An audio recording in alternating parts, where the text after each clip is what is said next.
ఈరోజు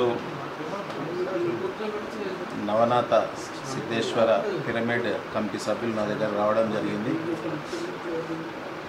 ప్రతి ఆదివారం పెద్ద మొత్తంలో జ్ఞానం మెడిటేషన్ కోసం అక్కడికి పెద్ద మొత్తంలో రావడం జరుగుతుంది. కనుక మంచినీళ్ళ సౌకర్యం కొంత ఇబ్బందిగా ఉందని చెప్పడం జరిగింది. దానికి సంబంధించి అధికారులతో కూడా మాట్లాడి 2-3 రోజుల్లోనే పైప్ లైన్ కానీ సంబంధించిన వాటర్ ట్యాంక్ కోసం కూడా ఎస్టిమేషన్ కూడా వేయించి తొందరలోనే ఆ వాటర్ సమస్యని తీర్చే విధంగా చేస్తానని చెప్పి హామీ ఇచ్చినాము.